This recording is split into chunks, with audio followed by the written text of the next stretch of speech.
Journal entry number 1.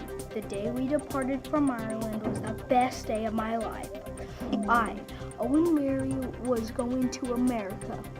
I had my own job and my own money. That seemed good until the drought comes. I work on Miss Kane's farm in Tynan, Ireland. If you are a farmer, the worst thing that can happen to you is a drought. Miss Kane moved to America for a better life. My father went to America to send money over for our family. We only had to walk 2 hours to the boat station. When we got there, my mother and I had to be checked for disease, and we could get on the boat. Journal entry number 2. The journey over was not so harsh.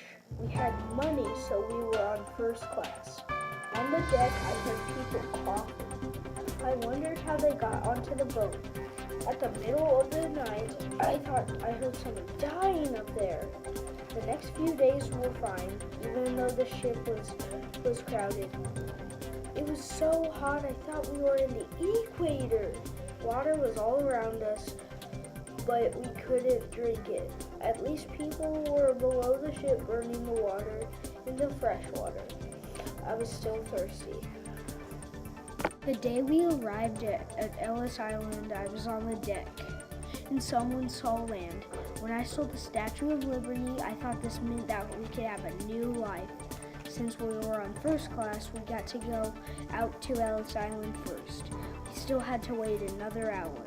At this time, I was reading. This week gave me an opportunity to read more than 3,500 pages. I looked into my crate, and I had money, a blanket, a pillow, dried meat, a dollar bill, and a photo of my family. Journal entry number 4. The first thing that we did at Ellis Island is we got off first. Right then, we were the only people there, so I got to explore Ellis Island before anyone got off. Both English, it was easy to talk to the Americans. It was time to go back to the Great Hall to be first in line. There was a lot to think about.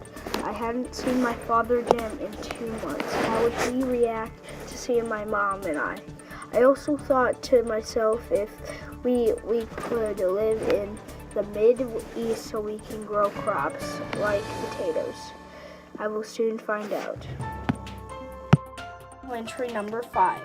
After we got lined up in lines that represented our countries, we went first because of how we went on first class. The officer asked us what our names are, and we speak English, so it was rather easy to tell them our names. My name is Owen, and my mother said that her name is Mary J. Leary. I passed the officer and went to the doctor.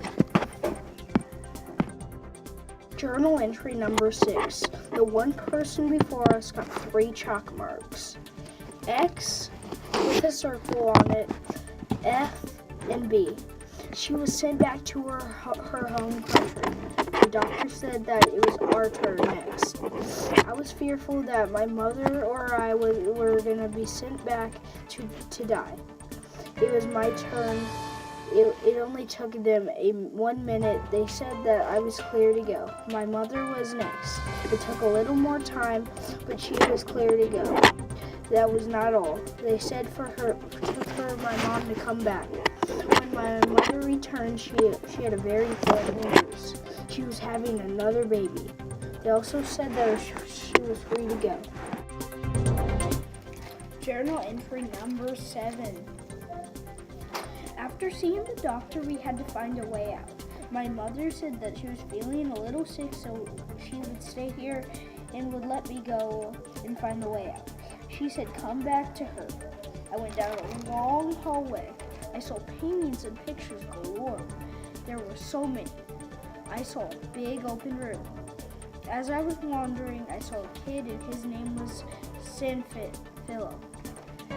He said I came from Italy. I said I came from Ireland. I spoke Italian. I learned that in school. He was trying to find his way out as well. We helped each other and we found a way out. I went to go get my mother and we left. Journal entry number 8. Now we must find a place to settle. As soon as we got out of the city and into New York, Dad was waiting. He said that we are not living in the city. So now we bought lots of land in Ohio. This is where I hope to be for the rest of my life. Let me tell you some more. We have so much money that we bought 30 extra acres of land, a new car, and a huge house. With the money I have, I work on a farm for many other farmers' land. That gets me lots more money for my family. With that money, we bought 40 more acres of land. Right now, I am madly in love with the farmer's 12-year-old lovely daughter. This is my story.